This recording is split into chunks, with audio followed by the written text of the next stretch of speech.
भाई उससे कैच छूटा और निकम्मे आदमी, उससे अगर कैच छूटा तो तुमने कौन सी आगे 3 बॉलें ठीक कराई हैं। Why Indian bowlers are better than Pakistani overrated bowlers. मैं यहाँ पर पाकिस्तानी बॉलर्स को ओवररेटेड कह रहा हूँ और इंडियन बॉलर्स को बेटर कह रहा हूँ कि वो better than Pakistani overrated players. Hello viewers, welcome back to another vlog. आप देख रहे हैं मेरा यूट्यूब चैनल MK स्पोर्ट्स और मैं आपके साथ मोहम्मद काशिफ सज्जाद। व्यूअर्स, कल से जो है ना इंडिया की जो टेस्ट मैच में विक्ट्री है इंग्लैंड के खिलाफ, इसके बड़े चर्चे हो रहे हैं और हर जगह हर चीज़ में यही बात डिस्कस हो रही है कि इंडिया ने कैसे किस तरह से कम बैक किया।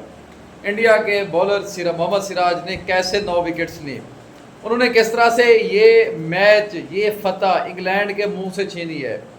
यहाँ पर इंग्लैंड को भी दाद देना पड़ेगी जिस तरह से उन्होंने फाइट बैक किया है, क्रिस वोक्स ने जिस तरह से फाइट किया। लेकिन जितनी तारीफ की जाए इंडियन बॉलर्स की वो कम। मोहम्मद सिराज ने 9 विकेट्स लेकर ये साबित किया वो दुनिया के बेहतरीन बॉलर हैं। और मैं यहाँ पर एक चीज़ बड़ी बावर कराना चाहता हूँ।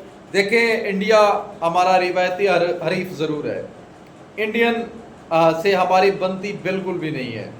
और ज़ाहिर है हम एक तरह से जो है ना उनके मुखालिफ भी हैं और उनके वेल विशर्स भी नहीं है, गुड विशर्स भी नहीं है। लेकिन इन सब चीज़ों के बावजूद आपको एक बात तस्लीम करनी पड़ेगी, वो बात ये है कि Indian bowlers, Indian cricket team Pakistan से कई गुना बेहतर क्रिकेट टीम है। मैंने आपसे एक बात कही थी जब ये टीम इंग्लैंड पहुंची थी शुभमन गिल के हवाले से, कि शुभमन गिल को कप्तान बनाने के बाद, रोहित शर्मा को हटाने के बाद, विराट कोहली को हटाने के बाद, उसके अलावा बाकी तमाम लोगों को हटाने के बाद उन्होंने एक नौजवान खिलाड़ी को मौका दिया है, कप्तान बनाया है। किसी ने ये नहीं कहा ये कप्तान बनकर ये आपका कबाड़ा करेगा, ये करेगा, वो करेगा, बल्कि सब ने उसको सपोर्ट किया और उसकी सपोर्ट का ये रिजल्ट निकला है कि वो देखें, उसके स्कोर देखें, सीरीज़ में 700 प्लस स्कोर उसने किए 5 टेस्ट मैचेस में।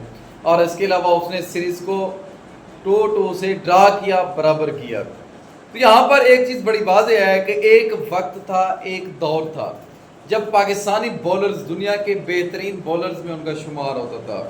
पाकिस्तानी बॉलर्स की धाक बैठी हुई थी मुखालिफ टीमों के ऊपर, खसूसन इंडिया, ऑस्ट्रेलिया, इन सब तमाम टीमों के ऊपर। एक छोटी टीमें तो पाकिस्तान के सामना करने से कतराती थी और अगर ODI होता तो 160-70 में उनकी टीमें ढेर हो जाती थी और पाकिस्तान बड़ी आसानी के साथ उसको चेस कर जाता था। बहरहाल, तो पाकिस्तान बॉलर्स जो है ना एक उनकी एक धाक होती थी। पहले आज से 10 साल पहले, 15 साल पहले, या वसीम अकरम, वकार यूनिस, इमरान खान के दौर, यानी उनसे अगर आगे भी चले आप 2007-8 इस दौर में भी, शुएब अख्तर के दौर में, अच्छा उसके बाद भी हमारा गोल्डन दौर गुजरा है, यानी कि 220 रन बनाकर हम जीत जाते थे। सईद अजमल, मोहम्मद हफीज़, शाहिद अफरीदी, उसके अलावा शुएब अख्तर और इसके अलावा जो है ना मोहम्मद शमी, अब्दुल रज़ाक, एक ये दौर भी था जब इस दौर में भी हम 220-30 रन बनाकर मैच अपने नाम कर जाते थे, मैच को जीत जाते थे। पर अब यहाँ पर जो है ना अब पाकिस्तानी बॉलर्स की वो धाक, वो इनाम, वो दबदबा नहीं रहा। अब देखें कि Indian bowlers day by day groom कर रहे हैं। मोहम्मद सिराज को अगर आप देखें, मैं यहाँ पर एक चीज़ बड़ी वाज़ेह करना चाहता हूँ कि Pakistani bowlers over rated player है। इनको खामखा बॉलर्स का जो है ना इनको ओवर रेट करके हमने इतना सर पे बिठा दिया। अब देखें कि हमारा आखिरी ये 18 गेंदों के ऊपर 40 रन खाना मामूल बना हुआ है।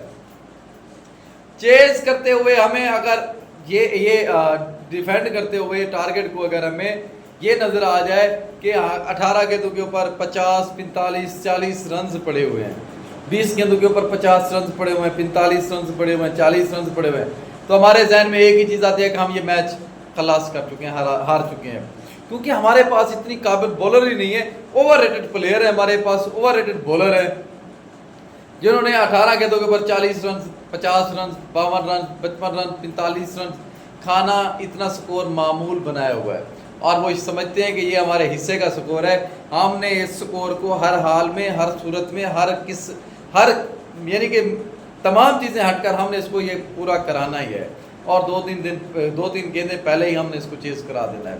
देखें, 2021 से میں آج پاکستانی اوور ریٹنگ بولنگ کا آپ کا موازنہ کراؤں گا اور انڈین بولرز کا بھی آپ کا ان دونوں کا کمپیریزن کراتا ہوں. آپ لوگ دیکھیں گے کہ why Indian bowlers are better than Pakistani overrated bowlers. یہ میں بطور پاکستانی فینس مجھے بڑی تکلیف ہو رہی ہے، لیکن بطور جرنلسٹ، بطور سپورٹس لور مجھے یہ میرٹ کرتے ہوئے کوئی ہچکچاہٹ محسوس نہیں ہو رہی.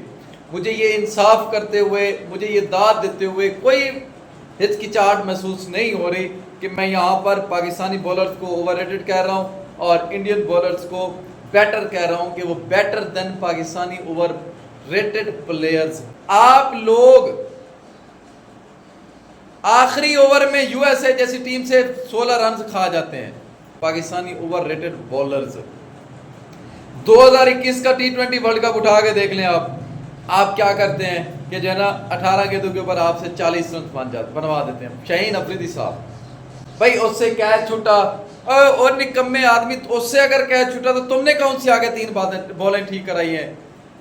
ایک چیز یہ ہو گئی. اس کے بعد آپ ایشیا کپ ہار جاتے ہیں، تمام چیزیں اوکے ہو جاتی ہیں، وکٹ آ جاتی ہیں، آخری وکٹ آپ سے نہیں ہوتی. دوسری چیز، اب اگلی بات 2022 کا T20 ورلڈ کپ، ان کے تمام بہترین بلے باز آؤٹ ہو گئے، صرف بین سٹروک کھڑا ہوا ہے، اس کے علاوہ ان کے پاس کوئی بولر 30 گیندوں کے اوپر 40 رنز آپ بنوا دیتے ہیں. ان کی وکٹس بھی ان کے ہاتھ میں نہیں تھی، کوئی اچھا بیٹسمین بھی نہیں کھڑا تھا، آپ بین سٹروک سے چھکے چوکے لگوا کے چلے جاتے ہیں. اور شاہین افریدی تو جو ہے نا ایسے آ کے کبڑا کر کے چلا جاتا ہے، انجری ہو گئی صحیح. اس کے بعد ایشیا کپ 2023 آخری بال کے اوپر آپ 4 رنز بنوا دیتے ہیں، ایشیا کپ کا فائنل ہرا دیتے ہیں زمان خان صاحب. اور اس کو فیلڈ کہاں پہ دی جاتی ہے، وہ سکور کہاں پہ چلا جاتا ہے. اب دیکھیں، میں یہ ہر سال آپ کی اوور ریٹنگ بولنگ کا بتا رہا ہوں، ہر سال اس کو اوور ریٹ کر کے آپ لوگ کہاں سے کہاں لے کے جاتے ہیں، زمین سے آسمان پہ لے کے جاتے ہیں. 2023 کا ورلڈ کپ آ جاتا ہے. 2023 میں آپ کی کوئی کارکردگی نہیں ورلڈ کپ میں، اور نہ ہی آپ کے بولرز کی کوئی کارکردگی سامنے آتی ہے. اس کے بعد آپ 2024 کے ورلڈ کپ کی بات کریں، T20 ورلڈ کپ کی. 2024 کے T20 ورلڈ کپ میں آپ لوگ آخری اوور میں یو ایس اے جیسی ٹیم سے 16 رنز کھا جاتے ہیں. سپر اوور میں 18-20 رنز بنوا کے ہار جاتے ہیں، یعنی کہ 2 دفعہ آپ اس دن یو ایس اے سے ہارتے ہیں. تاریخ آپ کو ملام نہیں کرتی. تاریخ میں آپ لوگ جھانکے تو آپ کو نظر آئے کہ کتنا اوور ریٹڈ بولرز ہیں آپ کے پاس. آپ لوگوں نے خواہ مخواہ میں ان کو سر پہ بٹھایا ہوا ہے. اچھا جی، اس کے بعد آپ لوگ ہار جاتے ہیں. وہیں پہ اسی ورلڈ کپ کے دوران انڈیا 2 میچ جیتتا ہے، ایک پاکستان سے جہاں پر 30 گیندوں کے اوپر 30 رنز چاہیے ہوتے ہیں، ود وکٹ ان ہینڈ 6 کھلاڑی آپ کے پاس موجود ہوتے ہیں، رضوان جیسا بیٹسمین آپ کے پاس موجود ہوتا ہے، اور آپ لوگ وہ میچ ہار جاتے ہیں. انڈیا کے بولرز وہ میچ نکال کے جاتے ہیں. ساؤتھ افریقہ کا فائنل کس کو نہیں یاد، کون بھول سکتا ہے کہ فائنل میں 30 گیندوں کے اوپر 30 ہینری کلاسن جیسا بیٹسمین کھڑا ہوتا ہے اور انڈین بولرز اس کو ایسے نکالتے ہیں جیسے آٹے میں سے نمک کو نکالا جاتا ہے. اور اگلی بات یعنی کہ آپ ان کی جیت کو دیکھیں، اسی طرح سے وہ ایسے کئی میچ جتوا دیتے ہیں. اب کل کا میچ دیکھ لیں، آخری دن چوتھے دن کے کھیل میں ان کو صرف 34-35 رنز چاہیے، 4 وکٹس ان کے پاس موجود ہیں.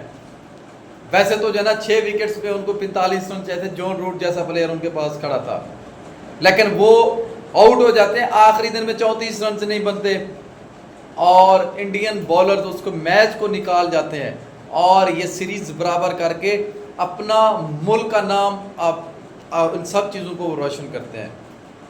That's the reason behind this. Indian bowlers are better than Pakistani overrated bowlers.